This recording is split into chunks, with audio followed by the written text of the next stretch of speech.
Good evening everyone. Already first রাউন্ডের result তো বেরিয়ে গেছে, কম বেশি সকলেই দেখে নিয়েছো কতটা কাট অফ গেছে। সেকেন্ড রাউন্ডেও কতটা কাট অফ যাবে সেটাও অনেকে প্রেডিক্ট করে ফেলেছো। যে মূল বিষয়টা বলার জন্য আজকে এসেছি সেটা হচ্ছে যে কি এখনো পর্যন্ত কিন্তু সুযোগ রয়েছে 25 থেকে 30 লক্ষ টাকার বিনিময়ে এমবিবিএস কমপ্লিট করে নিজের স্বপ্নটাকে পূরণ করার। সেই ক্ষেত্রে আমাদের কি করণীয় রয়েছে, যারা ডিসিশন বানাতে পারছো না বা ডিসিশন নিতে পারছো না কি করবে কি না করবে, তাদের উদ্দেশ্যে বলি যে ভারতবর্ষের বাইরে থেকে তোমরা এমবিবিএস কমপ্লিট করে তোমাদের স্বপ্নটাকে কিন্তু পূরণ করতে পারো বা বাস্তবে রূপান্তরিত করতে পারো। এই নয় যে ইন্ডিয়ার বাইরে পড়া মানেই সেই ক্ষেত্রে ডাক্তারি ডিগ্রির কোনো ভ্যালু নেই।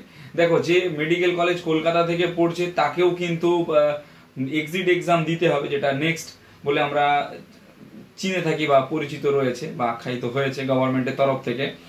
আর ইন্ডিয়ার বাইরে থেকে পড়ে এলেও কিন্তু তাকে ওই এক্সিট এক্সাম নেক্সটটা দিতে হবে। তো সেই ক্ষেত্রে যারা ইন্ডিয়ার মধ্যে থেকে পড়ো বা ইন্ডিয়ার বাইরে থেকে পড়ো, নেক্সট এক্সাম ম্যান্ডেটারি সবার জন্যই। নেক্সট এক্সাম না দিলে কেউই রেজিস্ট্রেশন পাবে না। তো যখন নেক্সট এক্সাম না দিলে রেজিস্ট্রেশন পাবো না, সেই ক্ষেত্রে কেন আমি ইন্ডিয়ার বাইরে গিয়ে অ্যাডমিশনটা নেব না?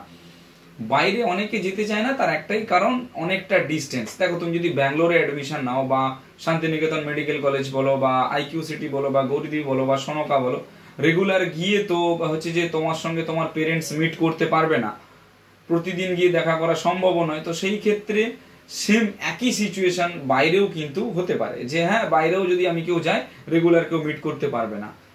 বরং বাইরে গেলে কি ফ্লাইটে যে যাতায়াতের খরচাটা, স্টুডেন্টের আই কার্ড বানিয়ে দেবো তোমাদের প্রত্যেকেরই, এতে টিকিটের খরচাটা অনেকটা কম হয়ে যাবে। তার পাশাপাশি তোমরা বাইরের গভর্নমেন্ট কলেজে পড়ার একটা সুযোগ পেয়ে থাকবে। এই হচ্ছে একটা বিস্তারিত তথ্য। অ্যাডমিশনে যদি কারো কোনো হেল্পের প্রয়োজন হয় বা বাইরের যদি অ্যাডমিশনের কোনো প্রয়োজন থাকে, তোমরা আমাদের সঙ্গে কল বা হোয়াটসঅ্যাপ করতে পারো বা যোগাযোগ করতে পারো। এখন অনেকগুলো প্রসেস রয়েছে বাইরের অ্যাডমিশনের ক্ষেত্রে।